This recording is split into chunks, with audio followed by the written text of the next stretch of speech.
আজকের এই সাংবাদিক সম্মেলনে আমাদের স্বাগত জানাচ্ছি। ভারতীয় জাতীয় কংগ্রেস মনোনীত প্রার্থী ইন্ডিয়া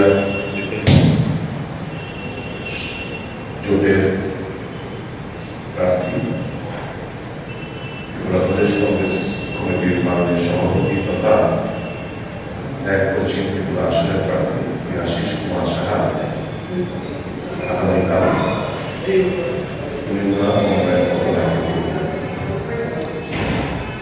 সকাল 10:30টার সময় আমাদের জমায়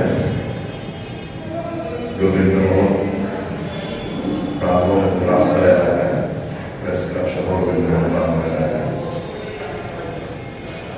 ওখান থেকে মিছিল করে আগরতলা রাজপথে বিভিন্ন পথ পরিক্রমা করে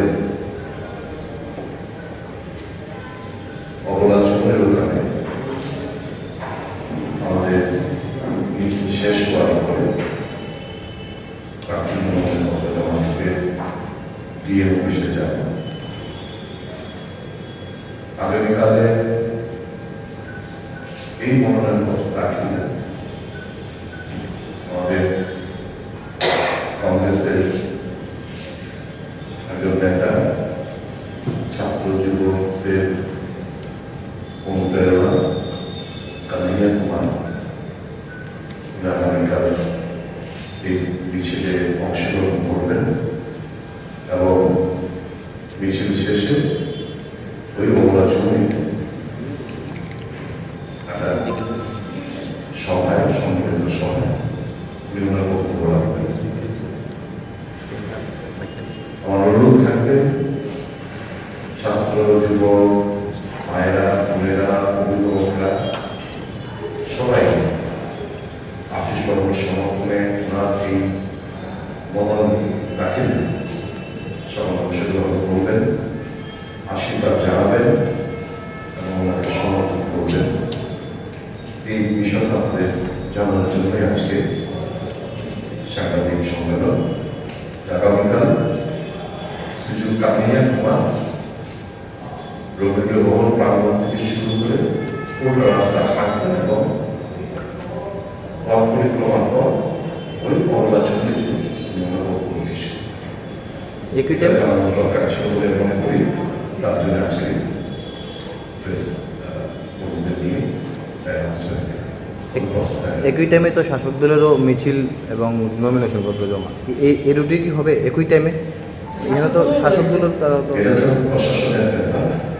আমরা অনেক আগেই দরখাস্ত আমরা দিয়ে দিচ্ছি, দিয়ে আরো উনি ব্যাপারটা জানেন, ক্ষমতায় আছে বলে নিয়ম কানুন পাড়াই নেই বলে তারা অ্যাডভান্টেজ নেবেন এটা বলতে পারে না। ইলেকশন কমিশনের তত্ত্বাবধানে সম্পূর্ণ ব্যাপারটা আছে, নিশ্চয়ই রিটার্নিং অফিসার সহ পুলিশ প্রশাসন পদক্ষেপ আমরা জানি। আমরা যখন জমা দিয়েছিলাম বহু আগে, তখন অন্য কোনো দল এই জায়গায় অ্যাসেম্বল করবে বলে কোন দরখাস্ত ছিল না।